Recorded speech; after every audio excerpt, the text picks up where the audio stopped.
Welcome to my humble abode, your go-to channel for skincare. I'm not a professional and I don't claim to be one.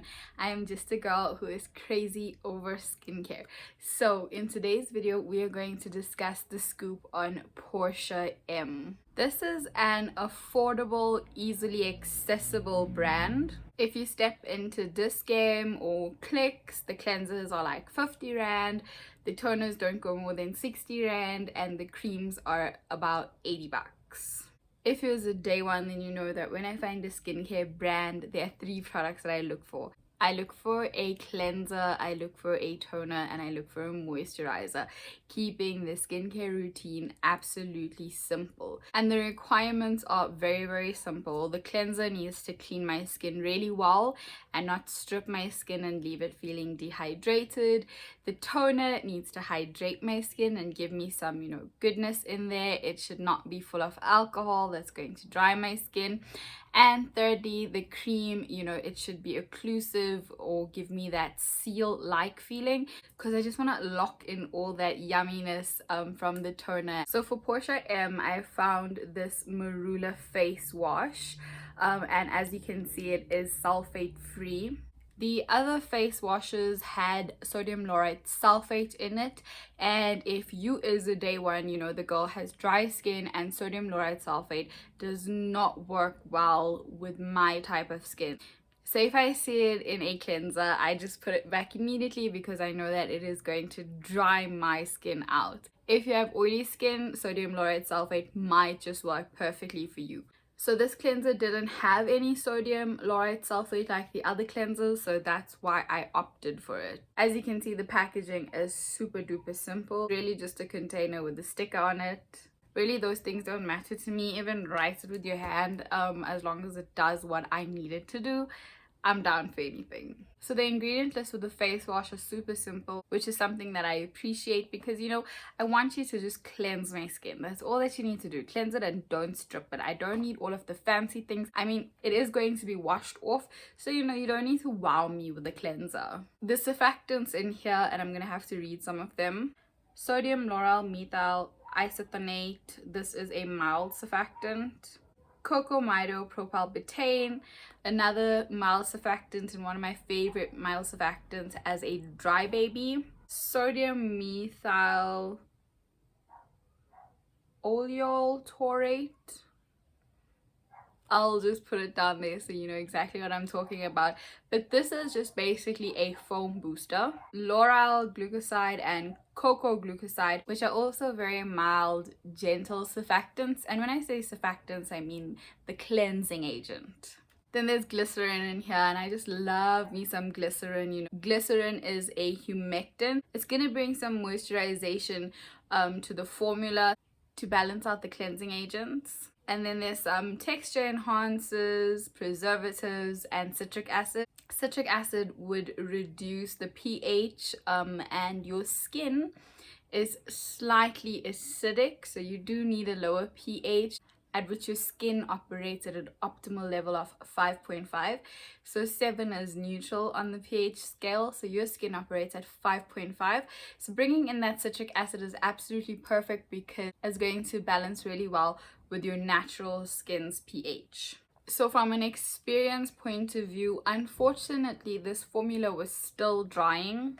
My skin felt very dehydrated straight even after the first use of using this. I do feel that because it says that it's sulfate free, it does direct more to people with dry skin. So I was quite disappointed that my skin felt dehydrated after using this cleanser. Honestly, I think that the formulation is fine. I would just change the ratio of the cleansing surfactants to the moisturization, and that would be better suited, for my dry skin. Because like I said, I feel like because it said it's sulfate free, it was directed to a target market like myself, for people for dry skin. So I would either reduce some of the surfactants, or I would bump up the glycerin and the humectants within this so that the ratio balances out a bit more, so that it's not as dehydrating. With the way that it currently is, I do feel like someone with oily skin will definitely benefit from the current ratio of mild surfactants to humectants in this cleanser. So dry babies, even this is a no for you, okay? Okay, so let's move on to the toner. This is the Pomegranate Toner, and it is aimed to sensitive skin. In here there is panthenol, aloe vera, and glycerin. These are beautiful humectants and moisturizers that will just deliver that hydration into your skin. And I'm sure all of you know that, aloe vera is known to be very, very soothing to irritated skin.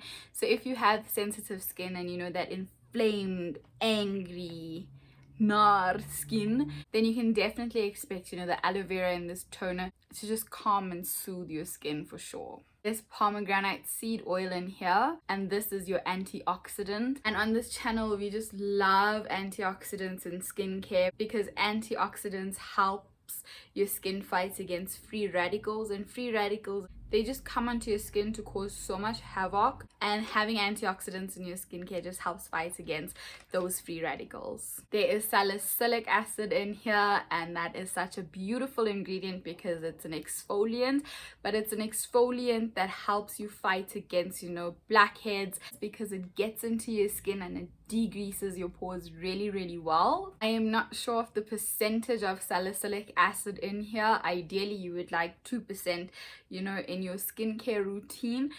I would think however in here that it's much more minimal than that 2%, but still nonetheless a very beautiful and amazing ingredient to have in your toner. So there's a preservative in here, and I'm just gonna put the name here because I'm gonna butcher it. This is an antimicrobial preservative, and it's a controversial preservative because it comes from the family of formaldehyde releases. It, however, has been proven to be safe for skin in concentrations of less than 0.5%. So it's really up to you to decide, what is your stance on this ingredient. Personally, I have sensitive skin and this did not cause any irritation for me. So if perhaps you're using this product and you feel skin sensitivity or irritation, then you know how to backtrack to see which ingredient it is that actually doesn't agree with you. And in this case, it would be this preservative. So overall, I really, really enjoyed this toner. I'm so grateful for the way that it was formulated, because what we see is that when you go into Discam and you go into Clicks, normally with toners that are so affordable, they're still formulated in the much older way, where there's a ton of witch hazel which is extracted via alcohol as well as alcohol itself. So just with regards to this toner, I think it's really awesome. It gives you the hydration that your skin needs. It comes in with antioxidants. It's exactly what a toner should do, and it's been working fantastically on my skin, and definitely something that I would suggest to somebody who is looking for an affordable toner. And then finally, we are going to be looking at the day cream. This is also the Pomegranate brand. So in here there is Paraffinum liquidum. This is a mineral oil, and bad mouthing mineral oil is clearly a sword for many people. Not on this channel though. Here on this channel we do research. So for the sake of time, I'm not going to go into detail of the reports that I've read, but let me summarize some of them for you. The use of mineral oil and waxes does not present a risk to consumers due to a lack of systematic exposure. Mineral oil is non-comedogenic in humans. So ideally this ingredient, Paraffinum liquidum, is a good option for dry skin and for sensitive skin. It is very occlusive. It seals really well, and it helps in hindering transepidermal water loss, which is just basically water evaporating from your skin. There's glycerin in here, and I just absolutely love glycerin because it's skin identical and it's barrier supportive and it gives you hydration.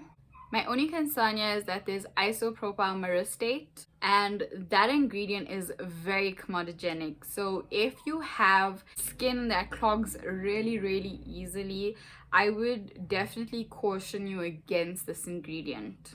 There's also shea butter in here, and I just love shea butter so much. You know, shea butter is so moisturizing and it is so healthy for the skin, and it is not a commodity, so it is unlikely to clog your pores. There's also niacinamide in here, and you know, niacinamide, I always say on this channel, and if this is your first time, it is skincare's favorite child.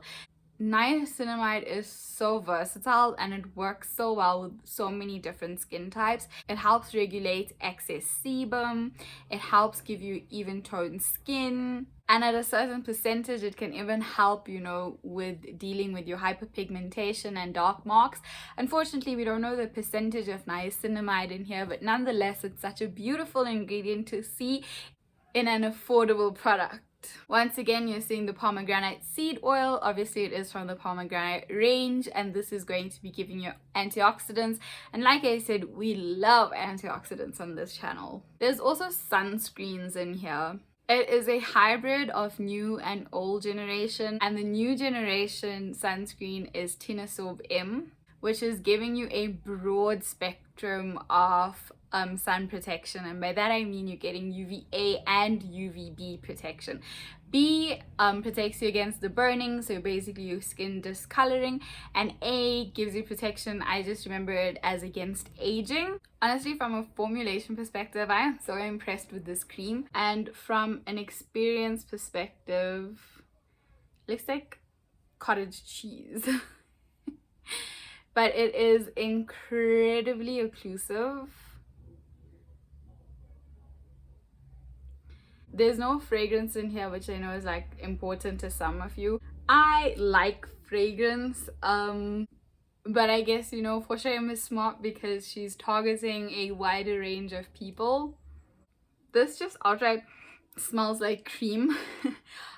It is very hydrating on the skin. It is incredibly moisturizing. Like I said, super duper impressed. My only concern would be that isopropyl myristate. Honestly, if she can remove that from the formula, then there are no complaints on this formula. Because of how occlusive and moisturizing this is, I would not suggest that people with oily skin opt for it. It does enough for me, and I have dry skin, so if you have oily skin, you're definitely gonna feel that occlusivity on it, which I'm sure is not something that you're gonna enjoy from an experience point of view. So those are my thoughts on the Portia M range. If you have any other affordable skincare that you want me to have a look at, please let me know in the description box below. If you like this video, please give it a thumbs up. It really helps with the algorithm and getting my videos seen.